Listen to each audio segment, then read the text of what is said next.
یہ کوئی دلیل نہیں ہے کہ اللہ رب العزت نے آپ کو کہاں پر پیدا کیا ہے۔ پیدا کرنے کے بعد اللہ رب العزت نے اگر آپ کو شعور دیا ہے اور اس شعور کی بنا پر آپ بہتر طرز زندگی اپنا سکتے ہیں تو پھر آپ اللہ تعالیٰ کی پہچان کیوں نہیں کر سکتے؟ وہ لوگ جو ہمیں قرآن و حدیث سے، شریعت سے گمراہ کرتے ہیں، وہ بھی بنیادی طور پر ہمارے سامنے دین کا، شریعت کا، قرآن و حدیث کا ہی نام لیتے ہیں، یہیں سے اپنے دلائل بھی پیش کرتے ہیں۔ تو ہمیں یہ بذات خود سمجھنے کی اور اس کی جو ہے وہ جستجو کرنے کی کوشش کرنی چاہیے، ریسرچ کرنا چاہیے کہ اللہ تعالیٰ کا سیدھا رستہ کون سا ہے جس کے بارے میں اللہ رب العزت نے یہ بات ارشاد فرمائی ہے، اور وہ رستہ یقیناً انبیاء کا، نبی صلی اللہ علیہ وسلم کا رستہ ہے، صحابہ کرام کا رستہ ہے، جس کے بارے میں آپ نے فرمایا کہ ما انا علیہ واصحابی۔ اور دوسری بات جو ایک روایت اس حوالے سے معروف ہے، لوگ کہتے ہیں کہ آدم علیہ السلام نے آسمان میں دیکھا، محمد صلی اللہ علیہ وسلم کا نام لکھا ہوا تھا، اس کو دیکھ کر آپ نے اپنے انگوٹھے بھی چومے اور کہا کہ اس نام کا واسطہ ہے، اللہ میں معاف فرما دے۔ یہ روایت من گھڑت ہے، ایسی کوئی روایت احادیث کے ذخیرہ میں موجود نہیں ہے۔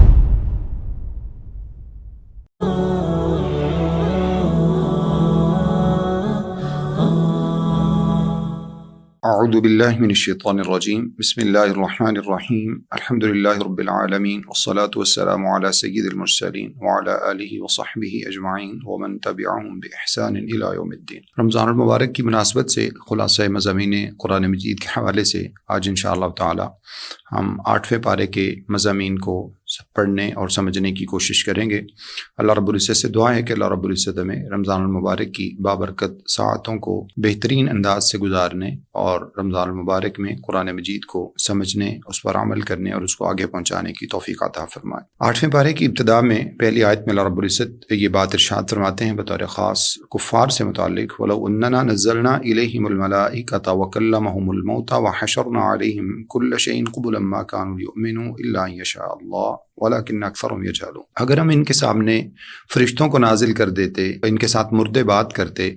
اور اسی طرح سے ان کے سامنے ہم ہر طرح کے حشرات الارض کو جمع کر دیتے، تو اللہ رب العزت فرماتے ہیں اس کے باوجود یہ لوگ ایمان نہ لاتے۔ اس کی وجہ یہ ہے کہ اللہ رب العزت نے ان کے دلوں پر مہریں لگا دی ہیں، تو اب ان کے سامنے کسی بھی طرح کے معجزات اور نشانیاں رکھ دی جائیں، اس سے ان لوگوں کو کوئی فرق نہیں پڑتا۔ جیسے اللہ نے ابتدا میں فرمایا سواء علیہم اانذرتہم ام لم تنذرہم لا یؤمنون، آپ ان کو ڈرائیں یا نہ ڈرائیں، ان کے سامنے یہ برابر ہے، یہ ایمان نہیں لائیں گے۔ اس کی وجہ یہ ہے کہ اللہ تعالیٰ نے ان کے دلوں پر مہریں لگا دی ہیں۔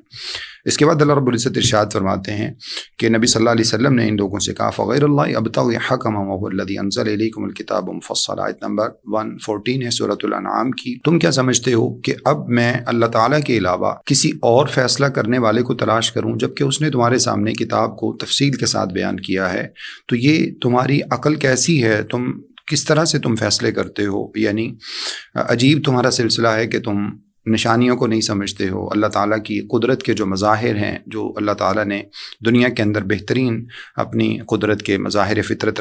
رکھے ہیں، تم ان کو بھی نہیں سمجھتے ہو، اور تم بذات خود بھی بتوں کی پوجا کرتے ہو، اور تم آگے نبیوں کو بھی اسی بات کا جو ہے وہ کہتے ہو کہ وہ بھی اللہ تعالیٰ کو چھوڑ کر وہ بھی بتوں کی طرف آ جائیں۔ تو یہ کیسے ممکن ہے کہ وہ اللہ رب العزت جس نے کتاب کو نازل کیا، جس نے آسمان و زمین کو بنایا، اس کو چھوڑ کر کسی اور کو رب بنا لیا جائے؟ اس کے بعد اللہ رب العزت ارشاد فرماتے ہیں وَإِن تُطِعْ أَكْثَرَ مَنْ فِي الْأَرْضِ يُضِلُّوكَ عَنْ سَبِيلِ اللَّهِ۔ اگر آپ اکثر لوگوں کی باتوں کے پیچھے چلیں گے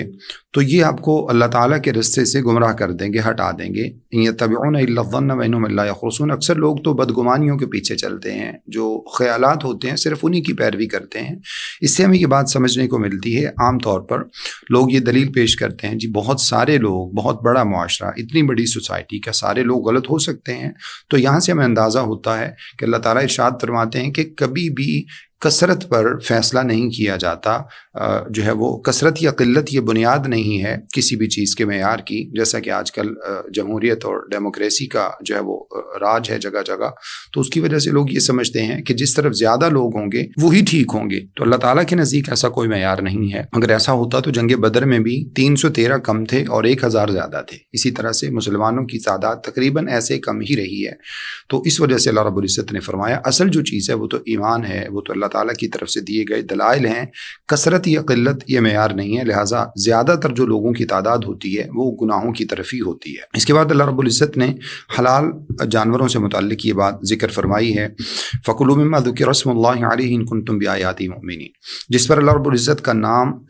لیا جائے ذبح کرتے وقت اس کو جو ہے وہ کھا لیا جائے۔ اور اگر کسی چیز کے بارے میں شک و شبہ پیدا ہو جائے کہ اس پر اللہ تعالیٰ کا نام لیا گیا یا نہیں لیا گیا، تو اس کے بارے میں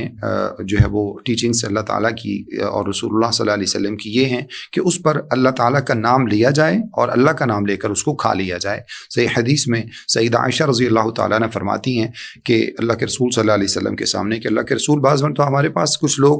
گوشت لے کر آتے ہیں جس کے بارے میں ہمیں یہ معلوم نہیں ہوتا کہ وہ اس پر اللہ تعالیٰ کا نام انہوں نے ذبح کے وقت لیا یا نہیں لیا۔ اس سے مراد اصل میں نئے مسلمان ہونے والے کچھ اعرابی ہیں جن کو ابھی اسلام کے بارے میں کمپلیٹلی اویئرنیس نہیں تھی۔ تو اللہ کے رسول صلی اللہ علیہ وسلم نے ارشاد فرمایا جب کبھی اس طرح کا شک شبہ ہو تو اس پر اللہ کا نام لے کر اس کو کھا لیا جائے۔ ہاں البتہ اس کے بعد اللہ فرماتے ہیں وَلَا تَأْكُلُوا مِمَّا لَمْ يُذْكَرِ اسْمُ اللَّهِ عَلَيْهِ وَإِنَّهُ لَفِسْقٌ، جس کے اوپر اللہ تعالیٰ کا نام ذبح کرتے وقت عمدن نہ لیا جائے، جان بوجھ کر جس پر اللہ تعالیٰ کا نام نہ لیا جائے، اللہ کے نام کے بغیر اس کو ذبح کیا جائے، اس کے بارے میں اللہ رب العزت نے ارشاد فرمایا کہ اس کا کھانا کسی بھی صورت میں حلال نہیں ہے، یہ گناہ کی بات ہے۔ اس کے بعد اللہ فرماتے ہیں آیت نمبر 122 میں جیسے اومن کان میتا فاحییناہ وجعلنا لہ نورا یمشی بہ فی الناس کما مثلہ فی الظلمات لیس بخارج منہا، جیسے مردہ اور زندہ برابر نہیں ہو سکتے، اسی طرح سے اللہ فرماتے ہیں کہ کافر اور مومن بھی کبھی برابر نہیں ہو سکتے۔ گویا کہ جو مردہ ہے، کافر جو ہے وہ اس کی مثال مردوں کی جیسی ہے جس کے اوپر کوئی چیز اثر نہیں کرتی، اس کو کسی بھی طرح کی کوئی دلائل نہ نظر آتے ہیں نہ سنائی دیتے ہیں، اور مومن جو ہے وہ زندوں کی طرح ہے۔ تو اس کا معنی یہ ہے کہ اگر ہم اپنے آپ کو ایمان والا سمجھتے ہیں تو ہمیں پھر جو اللہ تعالیٰ کی دی ہوئی دلائل ہیں، قرآن مجید ہے، احادیث رسول صلی اللہ علیہ وسلم، اس پر ہمیں توجہ بھی کرنی چاہیے اور اس کے مطابق ہمیں زندگی بھی گزارنی چاہیے، ورنہ ہم بھی مردوں کی طرح ہی سمجھے جائیں گے۔ اس کے بعد اللہ فرماتے ہیں آیت نمبر 125 میں فَمَن يُرِدِ اللَّهُ أَن يَهْدِيَهُ يَشْرَحْ صَدْرَهُ لِلْإِسْلَامِ، جس کے بارے میں اللہ رب العزت اس کو کوئی بھلائی دینا چاہتے ہیں، اس کو اللہ رب العزت جو ہے وہ نیکی کے راستے پہ لگانا چاہتے ہیں، تو اللہ تعالیٰ اس کے سینے کو اسلام کے لیے کھول دیتے ہیں، اور جس کے بارے میں اللہ رب العزت جس کو گمراہ کرنا چاہتے ہیں اس کا سینہ اللہ تعالیٰ اسلام کے لیے، اللہ تعالیٰ جو ہے وہ اس کا سینہ ایمان کے لیے ایسے تنگ کر دیتے ہیں جیسے کسی شخص کو جو ہے وہ بذات خود آسمان پہ چڑھنا پڑ جائے، جتنا وہ مشکل ہے اتنا ہی مشکل ہو جاتا ہے، اس کو اسلام کے دلائل نظر نہیں آتے۔ جس طرح سے حدیث میں رسول اللہ صلی اللہ علیہ وسلم نے ارشاد فرمایا من یرید اللہ بہ خیرا یفقہہ فی الدین، اللہ تعالیٰ اگر کسی شخص کو بھلائی دینا چاہیں، اللہ جب کسی کے ساتھ کسی نیکی اور بھلائی کا ارادہ فرماتے ہیں تو اللہ اس کے سینے کو دین کے لیے کھول دیتے ہیں، اللہ اس کو دین کی سمجھ بوجھ اور سوجھ بوجھ عطا فرما دیتے ہیں۔ تو اس کا معنی یہ ہوا کہ دنیا کے اندر بہترین جو ہے وہ اگر کسی شخص کے ساتھ اللہ تعالیٰ بھلائی کا ارادہ فرماتے ہیں تو اس کو اللہ دین کی سمجھ دیتے ہیں، یعنی دنیاوی مال و متاع اور اس طرح کی چیزیں یہ اللہ تعالیٰ کے نزدیک معیار نہیں ہے کہ اللہ اس کو زیادہ عطا فرماتے ہیں، دنیا زیادہ دے دیتے ہیں، مال و متاع زیادہ دے دیتے ہیں، سروس زیادہ دے دیتے ہیں، ایسا نہیں ہے، بلکہ اللہ تعالیٰ جس شخص کو پسند فرماتے ہیں اللہ اس کو دین کے لیے چن لیتے ہیں۔ اللہ رب العزت ہمیں بھی اپنے دین کے لیے چن لے۔ اس کے بعد اللہ فرماتے ہیں نیکسٹ رکوع میں آیت نمبر 130 ہے یا معشر الجن والانس الم یاتکم رسل منکم، اللہ تعالیٰ نے یہاں پر انبیاء سے متعلق سوال کیا ہے، جنوں اور انسانوں سے۔ اللہ تعالیٰ پوچھیں گے کہ بتاؤ کیا تمہارے پاس اللہ تعالیٰ کے نبی نہیں آتے تھے جو تمہیں آ کے میری آیتیں تمہارے سامنے تلاوت کرتے اور اسی طرح سے وَيُنذِرُونَكُمْ لِقَاءَ يَوْمِكُمْ هَذَا، آج کے دن کے بارے میں تمہیں ڈراتے؟ تو سب اس وقت کہیں گے شہیدنا علی انفسنا، اللہ یقیناً انبیاء آتے رہے، ہم اس بات کے اوپر گواہی دیتے ہیں، لیکن ہمیں دنیا کی زندگی نے دھوکے میں ڈال دیا، اس وجہ سے جو ہے وہ ہم اسلام کی طرف نہیں آ سکے۔ بطور خاص یہ کافروں سے متعلق ہے کہ کافر جو ہیں وہ اس وجہ سے کافر ہو گئے کہ انہوں نے دنیا کی زندگی کو ترجیح دی۔ اس وجہ سے اللہ رب العزت ارشاد فرماتے ہیں یہ اس وجہ سے ہے، آیت نمبر 131 میں، اس وجہ سے ہے کہ اللہ رب العزت کبھی بھی کسی بستی کو ہلاک نہیں کرتے جب تک اللہ رب العزت اپنی حجت پوری نہیں کر لیتے، یعنی جب تک اللہ رب العزت ان کی طرف اپنا کوئی نبی نہیں بھیج دیتے۔ تو اللہ رب العزت کسی بھی بستی کو صرف غفلت کی وجہ سے بغیر کسی حجت اور دلیل کے اللہ تعالیٰ ان کو ہلاک نہیں کرتے۔ اس کے بعد اللہ رب العزت نے اس رکوع کے آخر میں مشرکین کے کچھ غلط عقائد کا تذکرہ کیا ہے۔ وہ کیا کرتے تھے؟ آیت نمبر 136 ہے وَجَعَلُوا لِلَّهِ مِمَّا ذَرَأَ مِنَ الْحَرْثِ وَالْأَنْعَامِ نَصِيبًا فَقَالُوا هَذَا لِلَّهِ بِزَعْمِهِمْ وَهَذَا لِشُرَكَائِنَا، کیا کرتے اپنے جو مطلب ان کی کھیتیاں ہوتی، جانور ہوتے، ان میں کچھ حصہ اللہ تعالیٰ کے لیے رکھ چھوڑتے اور کچھ حصہ جو ہے وہ اپنے بتوں کے لیے وقف کر دیتے۔ اب جو اللہ تعالیٰ کے لیے حصہ رکھا ہوتا اس میں سے فقراء کو کھلاتے، صلہ رحمی پر خرچ کرتے، مہمانوں پر خرچ کرتے، جبکہ اسی میں سے کچھ حصہ جو بتوں کے لیے رکھا ہوتا وہ مجاوروں پر خرچ کرتے، بتوں کے جو دیگر معاملات ہوتے، بت خانے ہوتے، ان کے اوپر خرچ کرتے۔ اب یہ تقسیم بذات خود ان لوگوں نے اپنی طرف سے گھڑ رکھی تھی، یعنی اللہ کی پیدا کردہ چیزیں ہیں، اللہ کی عطا کردہ نعمتیں ہیں، لیکن یہ لوگ کیا کرتے، اس میں کچھ اللہ کے لیے کر دیتے اور کچھ جو ہے وہ بتوں کے لیے وقف کر دیتے۔ اچھا، پھر ایک اور بری تقسیم یہ کرتے کہ اگر جو حصہ اللہ کے لیے مقرر کیا ہوا فصل میں سے اگر وہ اچھا نہیں آتا تو پھر تو کوئی پرواہ نہیں کرتے، لیکن اگر بتوں والا حصہ اچھا نہیں آتا تو اللہ والے جو حصہ رکھا ہوا ہوتا اس میں سے اٹھا کر بتوں کے لیے ڈال دیتے۔ گویا کہ اللہ رب العزت کے ساتھ اس انداز سے بھی یہ مطلب ایک جو ہے وہ ایسا برا معاملہ کرتے۔ اللہ تعالیٰ ہمیں اس طرح کی چیزوں سے محفوظ رکھے۔ پھر اللہ رب العزت نے ان کا ایک دوسرا عقیدہ ذکر کیا، وَكَذَلِكَ زَيَّنَ لِكَثِيرٍ مِّنَ الْمُشْرِكِينَ قَتْلَ أَوْلَادِهِمْ شُرَكَاءَهُمْ لِيُرْدُوهُمْ وَلِيَلْبِسُوا عَلَيْهِمْ دِينَهُمْ۔ یہ لوگ کیا کرتے کہ انہوں نے اپنی بچیوں کو زندہ درگور کر دیتے یا پھر مجاوروں کے کہنے پر اور بتوں کی خوشنودی حاصل کرنے کے لیے اپنے بچوں کو قتل تک کر دیتے، یعنی ان بچوں کی بلی دے دیتے، الیاذ باللہ من ذالک۔ اس کے بعد اللہ رب العزت فرماتے ہیں اس کے جیسا کہ مثال کے طور پر آج کل ہمارے زمانے میں جیسے کچھ لوگ درباروں کے نام پر، مزاروں کے نام پر بچوں کو وقف کر دیتے ہیں، جیسے دولے شاہ کے چوہے، وہ چھوٹے چھوٹے سروں والے جن کے سروں پر بچپن میں ہی جو ہے وہ لوہے کے خود اور جو ہے وہ خول چڑھا دیے جاتے ہیں، ان کا دماغ چھوٹا رہ جاتا ہے، جسم ان کا بڑھ جاتا ہے، اس کی وجہ سے ان کی عقل جو ہے وہ بڑے ہونے کے باوجود عقل ان کی بڑھ نہیں پاتی، چھوٹی رہ جاتی ہے، بچوں کی طرح عقل ہوتی ہے، اور پھر ان کو سارا دن ان سے بھیک منگواتے ہیں، الیاذ باللہ من ذالک۔ تو اس طرح کی چیزیں اللہ فرماتے ہیں یہ مشرکین کے اندر موجود تھیں، جاہلیت کے دور میں تھیں، آج کے زمانے میں پھر سے وہی چیزیں واپس عود آئی ہیں، جیسے رسول اللہ صلی اللہ علیہ وسلم نے یہ پیش گوئی بھی فرمائی ہے۔ اسی طرح سے کیا کرتے، ایک ان کا عقیدہ یہ تھا کہ وَقَالُوا مَا فِي بُطُونِ هَٰذِهِ الْأَنْعَامِ خَالِصَةٌ لِّذُكُورِنَا وَمُحَرَّمٌ عَلَىٰ أَزْوَاجِنَا۔ جانوروں میں جب ان کے بچوں کی پیدائش ہونے والی ہوتی تو اس میں پہلے سے ہی کہہ دیتے کہ اس میں جو کچھ پیدا ہوگا یہ خالص ہمارے مرد استعمال کریں گے اور ہماری خواتین کے لیے حرام ہے، اور اگر وہ مردہ پیدا ہو جاتا بچہ تو پھر اس میں جو ہے وہ دونوں ہی شریک ہو جاتے، الیاذ باللہ من ذالک۔ تو ہر طرح سے ان لوگوں نے اپنے طور پر اللہ تعالیٰ کی جو تخلیق تھی اس میں جو ہے وہ مختلف طرح سے شرک کی جو ہے وہ مختلف راہیں ان لوگوں نے گھڑ رکھی تھی۔ اس کے بعد اللہ رب العزت نے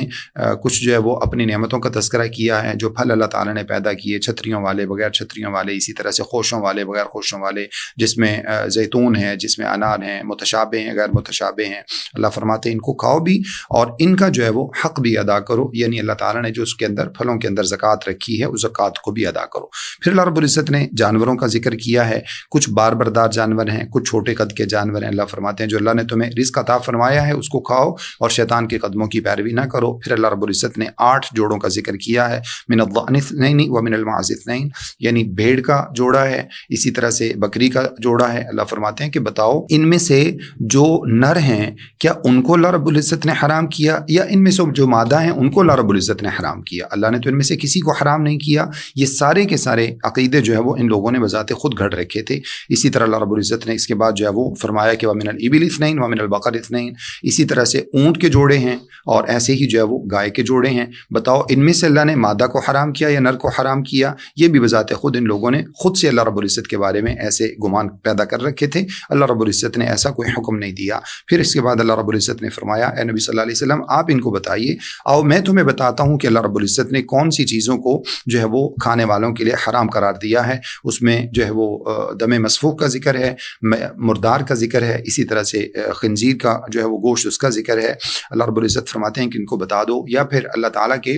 نام کے علاوہ جو تقسیم کیا جائے اس کا ذکر ہے۔ تو معنی مقصد کہنے کا یہ کہ یہ وہ چیزیں جو اللہ رب العزت نے حرام قرار دی ہیں۔ اسی طرح سے یہودیوں کے اوپر اللہ رب العزت نے اسپیسیفکلی کچھ چیزیں حرام قرار دی تھیں، ان میں ہر اس طرح کے جانور جن کی انگلیاں پھٹی ہوئی تھیں،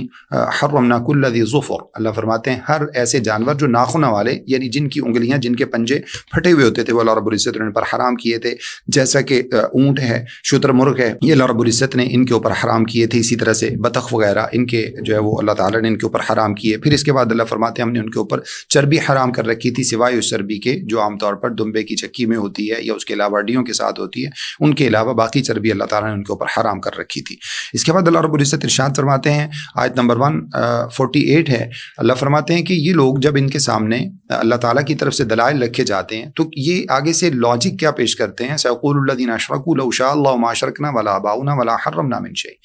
کہتے ہیں کہ اللہ چاہتا تو ہمیں مشرک پیدا ہی نہ کرتا، ہمیں مشرک گھرانوں میں ہی پیدا نہ کرتا، ہم کبھی شرک نہ کرتے، نہ ہمارے آباء و اجداد شرک کرتے، نہ ہم کسی چیز کو حرام قرار دیتے۔ اللہ فرماتے ہیں یہ تو صرف بہانے ہیں ان لوگوں کے، یعنی یوں سمجھ لیجئے کہ عمل سے فارغ ہوا مسلمان بنا کے تقدیر کا بہانہ۔ تو اسی طرح سے اللہ فرماتے ہیں کذالک کذب الذین من قبلہم حتی ذاقوا بأسنا، اللہ فرماتے ہیں اس سے پہلے لوگوں نے بھی اسی طرح سے جھٹلایا یہاں تک کہ انہوں نے پھر ہمارے عذاب کو چکھا۔ تو مقصد کہنے کا یہ ہے کہ یہ کوئی دلیل نہیں ہے کہ اللہ رب العزت نے آپ کو کہاں پر پیدا کیا ہے۔ پیدا کرنے کے بعد اللہ رب العزت نے اگر آپ کو شعور دیا ہے اور اس شعور کی بنا پر آپ بہتر طرز زندگی اپنا سکتے ہیں تو پھر آپ اللہ تعالیٰ کی پہچان کیوں نہیں کر سکتے۔ اس کے بعد اللہ رب العزت نے فرمایا کہ نبی صلی اللہ علیہ وسلم ان کو بتائیے کہ کون کون سی وہ چیزیں ہیں جو اللہ رب العزت نے تم پر حرام کی تھی، اور میں تمہیں بتاتا ہوں۔ ان میں سے تقریباً 10 چیزوں کا اللہ رب العزت نے تذکرہ کیا ہے۔ اللہ تشرکوا بی شیئا، سب سے پہلے اللہ تعالیٰ کے ساتھ کسی کو شریک نہ ٹھہراؤ، پھر والدین کے ساتھ حسن سلوک کرو،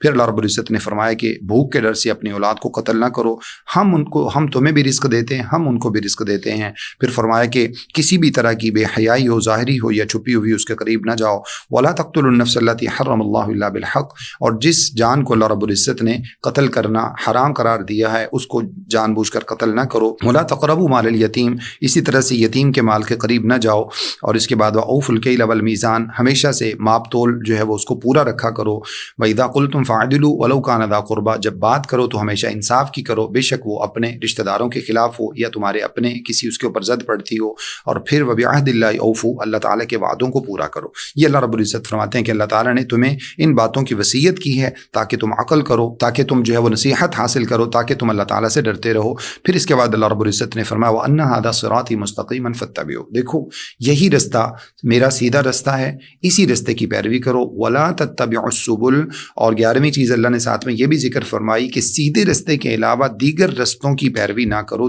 دیگر رستوں کے اوپر نہ چلو۔ فَتَفَرَّقَ بِكُمْ عَنْ سَبِيلِهِ، ورنہ تم اللہ تعالیٰ کا جو اصل رستہ ہے اس رستے سے ہٹ جاؤ گے۔ اس کے بارے میں صحیح حدیث میں موجود ہے، مستدرک حاکم کی روایت ہے، خط رسول اللہ صلی اللہ علیہ وسلم خطا وخط عن يمين ذلك الخط وعن شماله خطا ثم قال هذا صراط ربك مستقيما وهذا السبل على كل سبيل منه شيطان يدعو إليه ثم قرأ وأن هذا صراطي مستقيما۔ رسول اللہ صلی اللہ علیہ وسلم نے صحیح حدیث میں صحابہ فرماتے ہیں کہ آپ صلی اللہ علیہ وسلم نے ایک خط کھینچا، اور اس خط کے ساتھ رسول اللہ صلی اللہ علیہ وسلم نے اس سے ملتے جلتے دائیں اور بائیں کچھ اس کے ساتھ ملے ہوئے خطوط بھی کھینچے،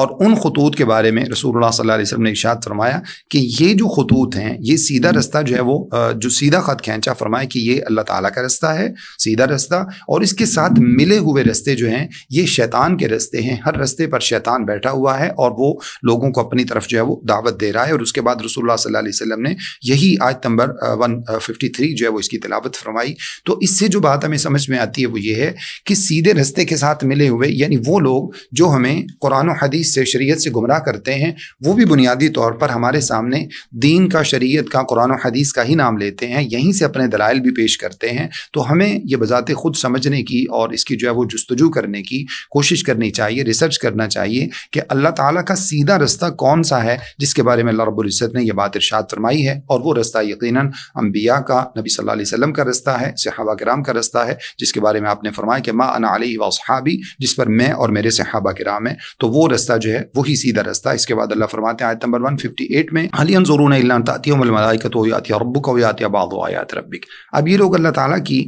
یا تو فرشتوں کا انتظار کر رہے ہیں، یا پھر اللہ تعالیٰ کے بارے میں انتظار کر رہے ہیں کہ اللہ بذات خود ان کے پاس آ جائے، یا اللہ تعالیٰ کی نشانیاں آ جائیں۔ اللہ فرماتے ہیں جس دن یہ نشانیاں ان کے مطالبے پر آ گئیں ایمان لانے کے لیے، لا ينفع نفسا ایمانها، اس دن کسی بھی شخص کا ایمان اس کو ایک ذرے کے برابر بھی کوئی فائدہ نہیں دے گا مگر وہ جو اس سے پہلے ایمان لا چکا ہوگا۔ تو اللہ نے فرمایا ان سے کہہ دیجئے تم انتظار کرو، بے شک ہم بھی تمہارے ساتھ انتظار کرنے والے ہیں۔ اس کے بعد اللہ رب العزت ارشاد فرماتے ہیں جو بندہ ایک نیکی کرتا ہے اللہ تعالیٰ نے اس کے لیے 10 کے برابر اجر رکھا ہے، اور جو کوئی برائی کرتا ہے تو برائی کا اجر اسی برائی کی جو سزا ہے وہ اسی کے مثل ہوتی ہے۔ پھر اللہ رب العزت فرماتے ہیں آیت نمبر 162 میں قل ان صلاتي ونسكي ومحياي ومماتي لله رب العالمین، ان سے کہہ دیجئے بے شک میری نماز، میری قربانی، میری زندگی اور میری موت سب کچھ اللہ رب العزت کے لیے، اس اللہ تعالیٰ کے لیے جس کا کوئی شریک نہیں ہے۔ اس کے بعد اللہ فرماتے ہیں، یہ آیت نمبر 164 ہے،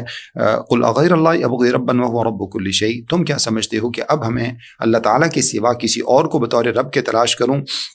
ولا تزر وازرۃ وزر اخری، اور پھر اس کے بعد ارشاد فرمایا کہ ہر نفس جو ہے وہ قیامت والے دن اپنی کمائی میں حصے ہی پائے گا، اور جو کوئی کسی نے کمایا ہوگا اس کا بوجھ کوئی دوسرا نہیں اٹھائے گا، اس کو اپنا بوجھ بذات خود ہی اٹھانا پڑے گا، اور پھر تم اللہ تعالیٰ کی طرف لوٹا دیے جائے گے، اور وہ لوٹا دیے جاؤ گے، اور اللہ رب العزت تمہیں پھر خبر دے گا جن چیزوں کے بارے میں تم اختلاف کیا کرتے تھے۔ اس کے بعد سورۃ الاعراف ہے۔ سورۃ الاعراف کے شروع میں اللہ رب العزت ارشاد فرماتے ہیں وَكَم مِّن قَرْيَةٍ أَهْلَكْنَاهَا فَجَاءَهَا بَأْسُنَا بَيَاتًا وَهُمْ قَائِلُونَ، دیکھو کتنی ہی بستیاں تھیں جن کو ہم نے رات کو سوتے میں ہلاک کر دیا، یا پھر جب وہ دوپہر میں قیلولہ کر رہے ہوتے تھے، یعنی سوتے میں ہی ان کا نام و نشان دنیا سے اللہ رب العزت نے مٹا دیا۔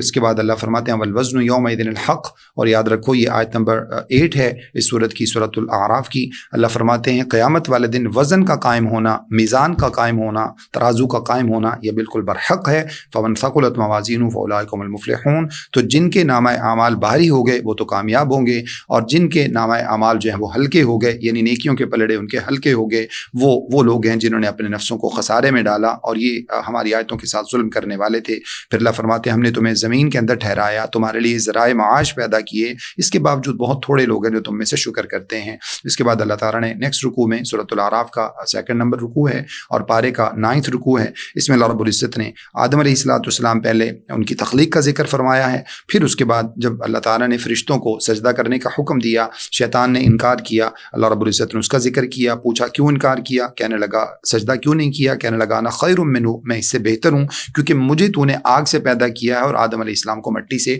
تو آگ جو ہے وہ مٹی سے زیادہ بہتر ہوتی ہے۔ اللہ رب العزت نے فرمایا کہ اب تو ہماری درگاہ سے راندہ ہو چکا ہے، ہم نے تمہیں دھتکار دیا ہے، اب یہاں سے نکل جا کیونکہ تو نے تکبر کیا ہے۔ یہ ایک رویہ ہے جو ابلیس نے اپنایا۔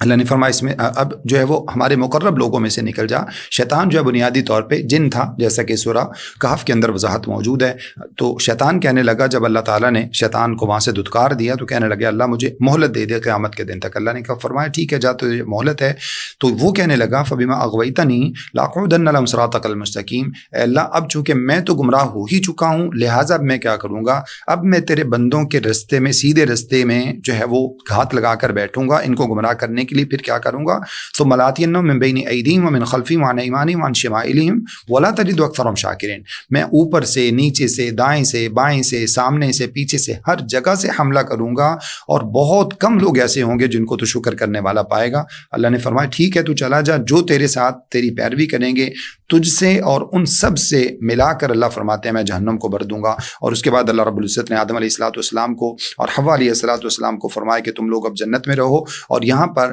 اس درخت کے قریب نہ جانا۔ یہ درخت کیا تھا اس کے بارے میں صحیح حدیث میں کوئی وضاحت موجود نہیں ہے، اور اس میں ہمیں پڑھنے کی ضرورت بھی نہیں ہے۔ بس سمپل سی بات یہ ہے کہ اللہ تعالیٰ نے آزمائش کے طور پر حکم دے دیا کہ اس درخت کو نہیں کھانا، اس کے قریب نہیں جانا، لیکن شیطان نے ان کے دلوں میں بھی وسوسہ ڈال دیا۔ تو اس سے معنی مطلب یہ نکلتا ہے کہ جب آدم علیہ السلام جو ہے وہ ان کے دل میں شیطان وسوسہ ڈال سکتا ہے، اور اس وسوسے کی وجہ سے آپ نے اللہ کے منع کردہ درخت کو کھا لیا، تو پھر ہم بھی یقیناً اس کے وسوسوں میں آ سکتے ہیں۔ اسی وجہ سے آپ صلی اللہ علیہ وسلم نے ارشاد فرمایا کل بنی آدم خطاؤن وخیر الخطائین التوابون، آدم علیہ السلام کی ساری اولاد اس سے کوتاہی ہو سکتی ہے، اور بہترین جو کوتاہی اور غلطی کرنے والے ہیں وہ ہیں جو اللہ تعالیٰ کے سامنے توبہ کر لیتے ہیں۔ جیسا کہ آدم علیہ السلام سے جب وہ انہوں نے یہ جو ہے وہ پودا کھا لیا تو اس کی وجہ سے فوراً آپ کی جو شرمگاہیں تھیں وہ بالکل عیاں ہو گئیں، اور جو ہے وہ ایک دوسرے کے سامنے بے پردہ ہو گئے، اور جو ہے وہ شیطان ان کے سامنے یہ کہتا رہا کہ یہ جو تمہیں اللہ تعالیٰ نے اس سے کھانے سے منع کیا ہے اس کی وجہ یہ ہے کہ کہیں تم فرشتے نہ بن جاؤ، یا کہیں تم مستقل طور پر جنت کے باسی نہ بن جاؤ، لہٰذا اگر تم کھاؤ گے تو تم مستقل طور پر جنت کے باسی بن جاؤ گے۔ اور ان کے سامنے قسمیں کھانے لگا کہ میں بڑا تمہارے لیے نصیحت کرنے والا ہوں۔ اللہ رب العزت فرماتے ہیں ان کی شیطان کی باتوں میں آ کر آدم علیہ السلام اور حوا علیہ السلام نے وہ درخت جو ہے اس میں سے کھا لیا۔ نتیجہ یہ نکلا کہ وہ ایک دوسرے کے سامنے ان کے جسم عیاں ہو گئے اور جو ہے وہ بے پردہ ہو گئے، اور اس کے بعد جو ہے وہ جنت کے پتوں کو توڑ کر اپنے جسموں کے اوپر رکھنے لگے۔ اس کے بعد اللہ رب العزت فرماتے ہیں کہ میں نے ان سے پھر کہا، پھر اللہ تعالیٰ کو انہوں نے جب پکارا تو پھر اللہ تعالیٰ نے فرمایا لم انہکما عن تلکما الشجرہ، کیا میں نے تمہیں منع نہیں کیا تھا کہ تمہیں اس درخت کو نہیں کھانا، اور میں نے تمہیں کہا تھا کہ شیطان تمہارا کھلا دشمن ہے۔ اب دوسرا رویہ جو ہے آدم علیہ السلام نے اپنایا، شیطان نے غلطی کی، سجدہ نہیں کیا، جب اللہ نے پوچھا تو اس نے تکبر کیا۔ اب آدم علیہ السلام سے جب اس وقت وقت جو ہے وہ خطا ہوئی تو آدم علیہ السلام کا رویہ ہمارے سامنے کیا آتا ہے؟ فوراً کیا کہا؟ قالا ربنا ظلمنا انفسنا، دونوں نے مل کر کہا اے اللہ ہم نے اپنے نفسوں پر ظلم کیا ہے، اور اگر وَإِن لَّمْ تَغْفِرْ لَنَا وَتَرْحَمْنَا لَنَكُونَنَّ مِنَ الْخَاسِرِينَ، اگر تو نے ہمیں نہ بخشا، ہمارے اوپر رحم نہ کیا تو یقیناً ہم خسارہ پانے والوں میں سے ہو جائیں گے۔ اس کے بعد اللہ رب العزت نے آپ علیہ السلام کو دنیا میں بھیج دیا، تو گویا کہ یہ رویہ آدم علیہ السلام کا اللہ رب العزت نے ہمیں بتایا ہے کہ ہمیں بھی یہ رویہ اپنانا ہے، اگر کبھی غلطی ہو جائے فوراً اللہ رب العزت کے سامنے ہمیں جو ہے وہ دست توبہ بلند کرنے چاہیے۔ اور دوسری بات جو ایک روایت اس حوالے سے معروف ہے، لوگ کہتے ہیں کہ آدم علیہ السلام نے آسمان میں دیکھا محمد صلی اللہ علیہ وسلم کا نام لکھا ہوا تھا، اس کو دیکھ کر آپ نے اپنے انگوٹھے بھی چومے اور کہا کہ اس نام کا واسطہ ہے اللہ میں معاف فرما دے۔ یہ روایت من گھڑت ہے، ایسی کوئی روایت جو ہے وہ احادیث کے اندر، احادیث کے ذخیرہ میں موجود نہیں ہے۔ اس کے بعد اللہ تعالیٰ نیکسٹ رکوع میں آیت نمبر 26 ہے، ارشاد فرماتے ہیں کہ ہم نے تمہارے لیے لباس کو پیدا کیا، وہ تمہیں جو ہے وہ زینت بھی دیتا ہے، اور اسی طرح سے جو ہے وہ تمہاری شرمگاہوں کو بھی چھپاتا ہے، اور جو تقوی کا لباس ہے وہ اصل میں بہترین لباس ہے۔ ذالک من آیات اللہ لعلہم یذکرون، یہ اس لیے اللہ تعالیٰ کی نشانیاں ہیں تاکہ تم نصیحت حاصل کرو۔ پھر اس کے بعد اللہ نے فرمایا بنی آدم، شیطان تمہیں جو ہے وہ کہیں جیسے اس نے تمہارے والدین کو جنت سے نکال دیا، کہیں تمہیں بھی وہ اسی طرح سے دھوکے میں نہ ڈالے رکھے۔ اور دیکھو اللہ نے فرمایا انہ یراکم ہو وقبیل من حیث لا ترونہم، شیطان اور اس کا قبیلہ تمہیں ایسی جگہوں سے دیکھتے ہیں جہاں سے تم ان کو نہیں دیکھ سکتے، چونکہ وہ جنوں کے قبیل سے تعلق رکھتے ہیں۔ اس کے بعد اللہ فرماتے ہیں جب ان مشرکین مکہ سے کہا جاتا، جب یہ برائیاں کرتے اور ان سے کہا جاتا کہ تم ایسا کیوں کرتے ہو، تو کیا کہتے؟ قالوا وجدنا علیہا آباءنا واللہ امرنا بہا، ہمارے آباء و اجداد بھی یہی کرتے تھے اور اللہ نے ہمیں اس بات کا حکم دیا۔ اللہ فرماتے ہیں تف ہے تم پر، ان اللہ لا یأمر بالفحشاء، ان سے کہہ دیجئے اللہ کبھی کسی کو بے حیائی کا حکم نہیں دیتا، کیا تم اللہ کے بارے میں وہ باتیں کہتے ہو جو تم جانتے تک نہیں ہو؟ جبکہ اللہ رب العزت نے تو انصاف کا حکم دیا ہے، اس نے تو تمہیں اس بات کا حکم دیا ہے کہ تم اللہ رب العزت کے سامنے جو ہے وہ اپنے حیا کا خیال کرو، اور جو ہے وہ تم اپنے پردے کا خیال کرو، ان سب چیزوں کا اللہ رب العزت نے تمہیں حکم دیا ہے۔ اس کے بعد اللہ نے آیت نمبر 31 میں ارشاد فرمایا اے بنی آدم خذوا زینتکم عند کل مسجد، ہر مسجد کے پاس زیب و زینت کو اختیار کیا کرو۔ اس کے پیچھے بیک گراؤنڈ یہ تھا کہ مشرکین مکہ ننگے بدن طواف کیا کرتے، اس طواف کے دوران جو ہے وہ سیٹیاں بجایا کرتے، تو اللہ رب العزت نے اس چیز سے بطور خاص منع کیا اور اس کو وہ نیکی سمجھا کرتے تھے، الیاذ باللہ من ذالک۔ تو اللہ تعالیٰ نے منع فرمایا ہر مسجد کے پاس جو ہے وہ زینت کو پکڑا کرو، اور کھاؤ اور پیو اور حد سے تجاوز نہ کیا کرو۔ یہ کھانے پینے کے حوالے سے اللہ رب العزت کا ایک بہترین جو ہے وہ اصول اللہ رب العزت نے دیا ہے، کیونکہ اللہ تعالیٰ اسراف کرنے والوں کو اور زیادتی کرنے والوں کو اللہ پسند نہیں فرماتے۔ اس کے بعد اللہ نے فرمایا نمبر 33 میں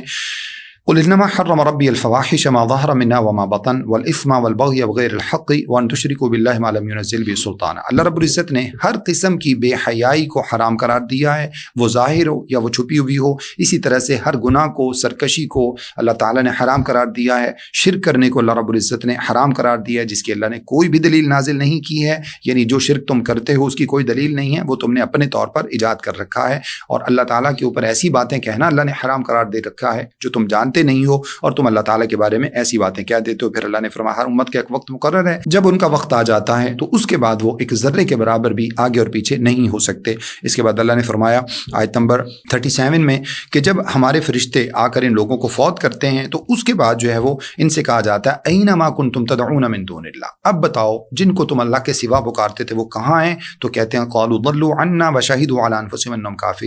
انهم كانوا کافرین، کہتے ہیں وہ سارے کے سارے ہم سے چھپ گئے، یعنی جن کی خاطر انہوں نے اللہ کو چھوڑا تھا، اللہ فرماتے ہیں قیامت والے دن کوئی بھی ان کے کام نہیں آئے گا، وہ سارے کے سارے ان سے چھپ جائیں گے۔ اس کے بعد اللہ رب العزت ارشاد فرماتے ہیں جب یہ گروہ سارے جہنم میں چلے جائیں گے تو اب ایک دوسرے کو الزام ٹھہرائیں گے، مورد الزام ٹھہرائیں گے، ایک دوسرے کے بارے میں بولے گا، وہ دوسرا پہلے کے بارے میں بولے گا، اللہ ان کو ڈبل عذاب دے، اللہ ان کو ڈبل عذاب دے۔ اللہ فرماتے ہیں لکل ضعف ولکن لا تعلمون، اب ہر ایک کو ہی تم میں سے ڈبل عذاب ہی دیا جائے گا۔ اس کے بعد اللہ فرماتے ہیں وہ لوگ جنہوں نے ہماری آیتوں کو جھٹلایا، تکبر کیا، ان کے لیے نہ آسمان کے دروازے کھولے جائیں گے، نہ جنت کے دروازے کھولے جائیں گے، نہ جنت میں داخل ہو سکیں گے، حتی یلج الجمل فی سم الخیاط، حتیٰ کہ اونٹ جو ہے وہ سوئی کے ناکے میں سے داخل ہو جائے، یعنی جیسے اس کا داخل ہونا ناممکن ہے اسی طرح سے ان لوگوں کا جنت میں جانا بھی ناممکن ہے۔ اس کے بعد اللہ رب العزت نے اس رکوع کے آخر میں اور اگلے رکوع میں اہل جنت کا اہل جہنم کے ساتھ، اہل جہنم کا اہل جنت کے ساتھ، اصحاب الاعراف کا یعنی جو درمیان میں ہوں گے جن کا بھی فیصلہ معلق ہوگا، نہ وہ جنت والے ہوں گے نہ جہنم والے، ان کے اعمال برابر ہو جائیں گے، ان کا اللہ رب العزت نے آپس میں مکالمہ ذکر کیا ہے۔ پہلے جنت والے جہنم والوں کو پکاریں گے کہ ہم نے تو اللہ تعالیٰ کے وعدے کو سچا پایا، کیا تم نے بھی سچا پایا؟ تو وہ کہیں گے کہ نعم، ہم نے بھی جو ہے وہ اللہ تعالیٰ کے وعدے کو سچا پایا۔ پھر ایک اللہ تعالیٰ کی طرف سے فرشتہ ندا لگائے گا، فَأَذَّنَ مُؤَذِّنٌ بَيْنَهُمْ اللَّعْنَةُ اللَّهِ عَلَى الظَّالِمِينَ، اللہ کی لعنت ہو ان لوگوں پر جو ظلم کرنے والے تھے، اور یہ سارے کے سارے کافر تھے جو اللہ کے رستے سے روکتے تھے۔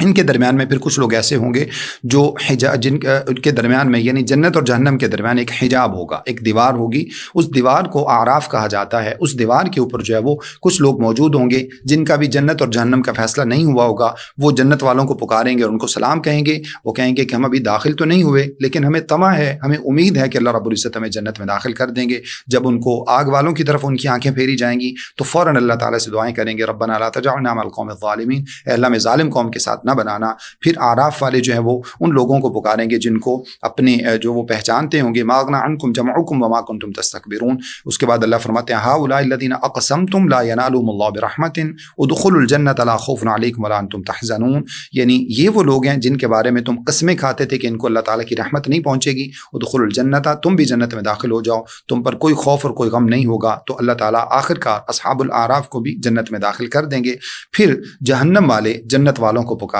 گے اور کہیں گے ان افیضوا علینا من الماء ومما رزقکم اللہ، اللہ نے جو تمہیں پانی اور کھانا دیا ہے کچھ ہمیں بھی اس میں سے دو، ہمارے اوپر انڈیل دو۔ تو وہ کہیں گے جنت والے ان اللہ حرمہما علی الکافرین، اللہ نے ان چیزوں کو اہل جہنم پر، کافروں پر حرام قرار دے دیا ہے۔ اس کے بعد اللہ رب العزت فرماتے ہیں کہ جن لوگوں نے ہمارے دین کو کھیل تماشا بنایا اور ان کو دنیا کی زندگی میں دھوکے میں ڈالا، آج کے دن ہم ان کو بھی اسی طرح سے بلا دیں گے جیسا کہ انہوں نے قیامت کے دن کو بلا رکھا تھا۔ اس کے بعد اللہ فرماتے ہیں هل ينظرون الا تأویلا، یہ لوگ نہیں انتظار کر رہے مگر قیامت کے آنے کا، دنیا کے ختم ہو جانے کا، ان نشانیوں کے آ جانے کا۔ اللہ فرماتے ہیں جس دن وہ آ جائے گی، جب یہ نشانیاں آ جائیں گی، یقول الذین نسوہ من قبل قد جاءت رسل ربنا، پھر یہ حسرت کے ساتھ کہیں گے، پھر یہ پکاریں گے ہمارے پاس انبیاء آتے رہے لیکن ہم جو ہے وہ ہم نے بلا دیا، ہم نے ان کی باتوں کی پرواہ نہیں کی۔ آج ہمارے لیے کوئی ہے سفارش کرنے والا، یا ہمیں کسی طرح سے واپس لوٹا دیا جائے، ہم جا کر دوبارہ اچھے اعمال کر کے آ جائیں، پہلے عملوں سے اپنے آپ کو پھیر لیں۔ اللہ رب العزت فرماتے ہیں اب ان لوگوں نے اپنے آپ کو نقصان میں ڈال دیا، اب ان سے وہ سب کچھ چھپ گیا جو اس سے پہلے جس کی خاطر ان لوگوں نے اللہ رب العزت کو چھوڑا تھا۔ اس کے بعد اللہ نے فرمایا آیت نمبر 54 میں اللہ فرماتے ہیں کہ اللہ رب العزت نے آسمانوں کو اور زمین کو 6 دن میں پیدا کیا، پھر اللہ رب العزت عرش کے اوپر مستوی ہو گیا، ثم استوى علی العرش، اللہ عرش پہ مستوی ہو گیا۔ اللہ رب العزت اپنی ذات کے اعتبار سے، اہل سنت والجماعت کا عقیدہ ہے، اپنی ذات کے اعتبار سے اللہ رب العزت عرش پر مستوی ہیں، آسمانوں کے اوپر اللہ رب العزت کا عرش موجود ہے، اللہ اپنی ذات کے اعتبار سے وہاں پر موجود ہیں، اور قدرت کے اعتبار سے، علم کے اعتبار سے اللہ رب العزت کائنات میں ہر جگہ پر اس کی قدرت اور اس کا علم جو ہے وہ کار فرما ہے۔ کچھ لوگوں کا یہ عقیدہ ہے کہ اللہ رب العزت اپنی ذات کے اعتبار سے ہم میں سے ہر شخص کے ساتھ ہیں، یہ عقیدہ درست نہیں ہے۔ قرآن مجید میں اللہ تعالیٰ نے اسی عقیدے کی نفی فرمائی ہے کہ اللہ تعالیٰ اپنی ذات کے اعتبار سے عرش کے اوپر موجود ہے اور اس کی قدرت اور علم جو ہے وہ ہر چیز کا احاطہ کیے ہوئے ہیں۔ اور اسی طرح سے امام مالک رحمۃ اللہ علیہ فرماتے ہیں الاستواء معلوم، اللہ تعالیٰ کا عرش پر مستوی ہونا یہ بات معلوم ہے، بل کیف مجہول، اور کیفیت اللہ تعالیٰ کی کیا ہے اس کی ہمیں ضرورت نہیں ہے، اللہ رب العزت نے ہمیں اس کے بارے میں بتایا نہیں ہے۔ بس سؤال عنہ بدعہ، اور اس کے بارے میں سوال کرنا، اس کی جستجو میں پڑھنا اور تقدیر کے ان معاملات میں پڑھنا، فرمایا کہ یہ بدعت کی بات ہے۔ اس کے بعد اللہ فرماتے ہیں ادعوا ربکم تضرعا وخفیا، تم اللہ کو بلند آواز سے پکارو یا آہستہ آواز سے پکارو، اللہ رب العزت تمہاری پکار کو سنتا ہے لیکن وہ زیادتی کرنے والوں کو پسند نہیں کرتا۔ اس کے بعد اللہ رب العزت نے کچھ قوموں کا تذکرہ کیا ہے، اس جو ہے وہ پارے کے آخر میں کچھ قوموں کا تذکرہ موجود ہے، اسی طرح سے کچھ اگلے پارے کی ابتدا میں بھی کچھ قوموں کا تذکرہ موجود ہے۔ سب سے پہلے اللہ رب العزت نے قوم نوح کا تذکرہ کیا ہے، یہ آیت نمبر 59 ہے۔ اللہ تعالیٰ نے ارشاد فرمایا کہ ہم نے نوح علیہ السلام کو ان کی قوم کی طرف بھیجا، انہوں نے دعوت دی لیکن وہ کہنے لگے کہ ہم تو تمہیں گمراہی میں دیکھتے ہیں، حالانکہ آپ علیہ الصلوۃ والسلام نے فرمایا کہ میں گمراہی پر نہیں ہوں، مجھے اللہ تعالیٰ نے نبی بنا کر بھیجا ہے اور میں تمہیں اللہ کا پیغام پہنچاتا ہوں، لیکن ان لوگوں نے اللہ تعالیٰ کے نبی کے پیغام کو رد کر دیا، شرک میں پڑے رہے۔ نتیجہ یہ ہوا کہ اللہ رب العزت نے ان کے اوپر طوفان بھیجا جس کو طوفان نوح کہا جاتا ہے، دنیا کا سب سے بڑا یہ طوفان تھا۔ آپ علیہ الصلوۃ والسلام کو اللہ نے کشتی میں سوار ہونے کا حکم دیا اور آپ کے ساتھ جو ایمان لائے تھے ان کو بھی کشتی میں سوار ہونے کا حکم دیا، اور باقی پوری قوم کو اللہ رب العزت نے غرق کر دیا۔ اس کے بعد اللہ رب العزت ارشاد فرماتے ہیں، باقی تفصیلات انشاءاللہ اس کی جا کر ہم سورہ ہود میں پڑھیں گے۔ اس کے بعد اللہ فرماتے ہیں قوم عاد کا تذکرہ کیا اللہ رب العزت نے، ہود علیہ الصلوۃ والسلام کو اللہ تعالیٰ نے ان کی طرف نبی بنا کر بھیجا تھا، یمن کے پہاڑوں کے پاس جو ہے وہ یہ قوم آباد تھی، اور ان لوگوں نے بھی جو ہے وہ ہود علیہ السلام کی بات کا انکار کر دیا اور ان کو بھی علیہ باللہ من ذالک گمراہ قرار دیا، اور حتیٰ کہ ان کو کہنے لگے کہ ہمارے اوپر وہ عذاب لے آؤ جس عذاب کا تم ہم سے وعدہ کرتے ہو۔ آخرکار یہ ہوا کہ اللہ رب العزت نے اس قوم کو بھی عذاب کا شکار کر دیا، باد تند یعنی تیز قسم کی ہوا کا جو ہے وہ عذاب اللہ رب العزت نے ان کے اوپر بھیجا، جو 7 دن اور 7 رات اور 8 دن تک وہ عذاب جاری رہا، اور آخرکار اس عذاب نے ان لوگوں کو تباہ و برباد کر دیا۔ اس کے بعد اللہ رب العزت ارشاد فرماتے ہیں، قوم سمود کا ذکر ہے جن کی طرف اللہ رب العزت نے صالح علیہ السلام کو نبی بنا کر بھیجا تھا۔ یہ حجاز اور شام کے درمیان وادی القریٰ یہ بستی ہے جہاں پر اللہ رب العزت نے ان کو بھیجا تھا۔ رسول اللہ صلی اللہ علیہ وسلم جب تبوک پہ سفر پر جا رہے تھے تو صحابہ کرام کو رسول اللہ صلی اللہ علیہ وسلم نے ارشاد فرمایا کہ جب کسی معذب قوم کے علاقے سے گزرو، یعنی ایسی قوم جس کے اوپر عذاب نازل ہو چکا ہو، تو وہاں سے فرمایا کہ تیزی سے دوڑتے ہوئے اور اللہ کے عذابوں سے پناہ مانگتے ہوئے وہاں سے گزر جایا کرو۔ یہ اتنی بدبخت قوم تھی کہ انہوں نے صالح علیہ السلام سے کہا کہ ہم اس وقت تک ایمان نہیں لائیں گے جب تک اس چٹان سے کوئی جو ہے وہ اونٹنی نہ نکل آئے۔ تو اللہ تعالیٰ نے ان کے مطالبے پر اونٹنی کو بھی پیدا فرمایا، وہ اس چٹان سے نکلی ان کے سامنے۔ پھر اللہ رب العزت نے فرمایا چونکہ اب یہ اللہ تعالیٰ کی نشانی ہے، اس کا جو ہے وہ تمہیں پاس کرنا ہے۔ لیکن ان لوگوں نے کیا کیا، سب سے پہلے تو اللہ تعالیٰ نے اس کے پینے اور کھانے کا جو مقرر کر رکھا تھا اس میں ان لوگوں نے زیادتی کی، اس کے پانی پینے کی جگہ پر ان لوگوں نے جا کر جو ہے وہ اس اونٹنی کی ٹانگیں کاٹ ڈالی، اور اس کا جو ہے وہ اللہ تعالیٰ نے ان کے اوپر شدید قسم کا عذاب بھیجا۔ پہلے زلزلہ آیا اور ایک زوردار قسم کی چیخ آئی، پھر اس کے بعد زلزلہ آیا، تو اللہ فرماتے ہیں یہ ایسے وہاں پر گرے ہوئے تھے جیسے کھجور کے تنے ہوتے ہیں۔ پھر اس کے بعد اللہ رب العزت نے لوط علیہ السلام کی قوم کا تذکرہ کیا ہے۔ لوط علیہ السلام ابراہیم علیہ السلام کے بھتیجے تھے، اور ان کا جو علاقہ تھا وہ اردن اور بیت المقدس کے درمیان ان کی بستیاں سدوم اور عامورہ، یہ 2 بستیاں جو ہے وہ لوط علیہ السلام کی قوم کا مسکن تھا۔ ان لوگوں نے جو ہے وہ بہت ہی بے حیا قسم کی قوم تھی، اور یہ کیا کرتے تھے کہ بچوں کے ساتھ بدفعلی کرتے تھے، حتیٰ کہ وہ فرشتے جو ابراہیم علیہ السلام کے پاس آئے پھر خوشخبری دینے کے لیے، پھر وہ لوط علیہ السلام کے پاس آئے عذاب دینے کے لیے اس قوم کو، تو انہوں نے ان کو بھی چونکہ وہ لڑکوں کی صورت میں آئے تھے تو ان کے بھی پیچھے پڑ گئے علیہ باللہ من ذالک زیادتی کرنے کے لیے۔ تو اللہ رب العزت نے لوط علیہ السلام کو فرمایا کہ آپ اپنی قوم کو لے کر جو ایمان لائے ہیں ان کو لے کر اس بستی سے نکل جائیں، اور آپ کی بیوی بھی چونکہ ایمان نہیں لائی تھی وہ بھی اس بستی میں ہی پیچھے رہ گئی۔ تو اللہ رب العزت نے ان کی بستی کو پوری کی پوری بستی کو فرشتوں کو حکم دیا، انہوں نے بستی کو اٹھایا اور آسمانوں پر لے جا کر اس کو جو ہے وہ الٹا کر کے نیچے پھینک دیا، اور اوپر سے پتھروں کی بارش کر دی، ایسے پتھر جو اللہ رب العزت فرماتے ہیں جن کے اوپر ان کے نام لکھے ہوئے تھے، یعنی نامینیٹڈ اور نامزد پتھر تھے۔ جس شخص نے جو ہے وہ جو بھی زیادتی کر رکھی تھی اس کو وہی پتھر لگتا جو اللہ تعالیٰ کی طرف سے اس کے لیے اوپر سے جو ہے وہ بارش کی گئی تھی۔ اس کے بعد اللہ رب العزت نے اس پارے کے آخر میں قوم مدین کا تذکرہ کیا ہے۔ مدین ابراہیم علیہ السلام کے بیٹے یا پوتے کا نام تھا، پھر یہ بستی کا نام بھی اسی طرح سے پڑ گیا۔ شعیب علیہ السلام کو اللہ رب العزت نے ان کی طرف نبی بنا کر بھیجا تھا، اور حجاز کے جو ہے وہ